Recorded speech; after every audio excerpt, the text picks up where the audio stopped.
Sometimes you gotta stop and sharpen the saw, or at least clean the rag.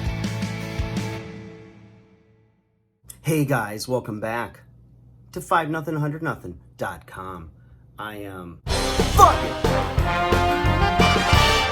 and that stands for the fittest underdog guru using intelligent tactics. All right, guys, let's talk about a principle: sharpening the saw.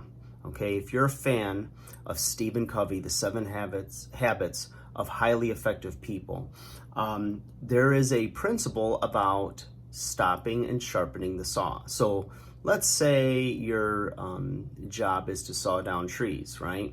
So the whole idea is that you're chopping down trees, or maybe it's sharpen the axe. I think it's sharpen the saw. I have the book and I have the audio book as well. I should take a second look, especially in preparation for a video. But as you can see, preparation is not my middle name. Fuck it!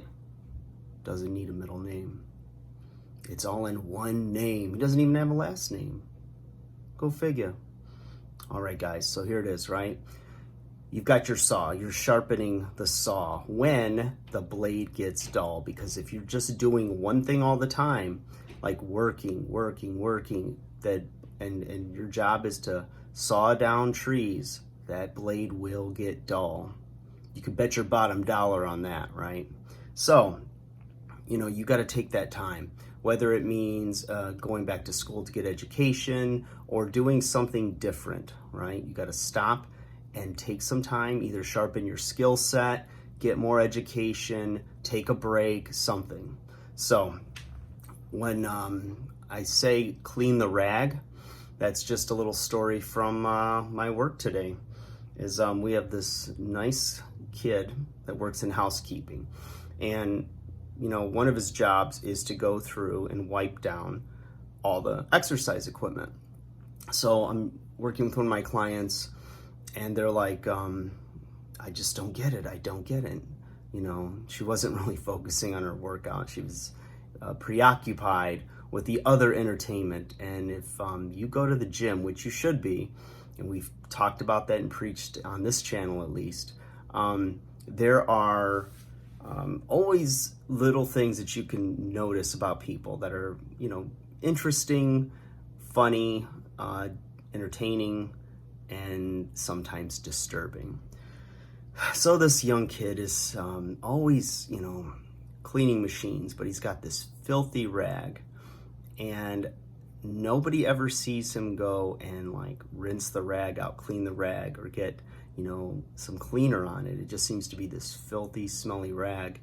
And so he's running it over the machines over and over, and he'll go through, and I've seen him wipe down machine after machine for at least an hour, hour and a half, and he has not once rinsed out that rag. So how effective do you think his cleaning efforts are at the end of the day? You're smearing dirt. You're smearing the coronavirus. It's all his fault. But the thing is that you might be in a groove sometimes, right? And getting a lot of work done, being productive, but it's not going to last forever. You're going to need to take that break. You're going to need to sharpen that saw, take a breath. Sometimes, like if a writer gets writer's block, they just need to step away from it.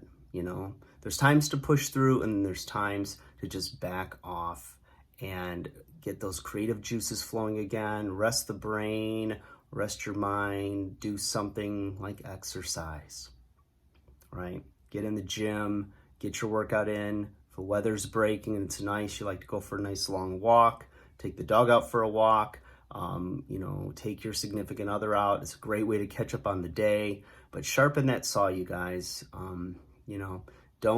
If you're really in that real achievement mindset and hustling and trying to get it done, it's good that you have that sense of urgency, that work ethic, and that ambition, but it is important to take steps sometimes, take a step back and, just breathe a little bit.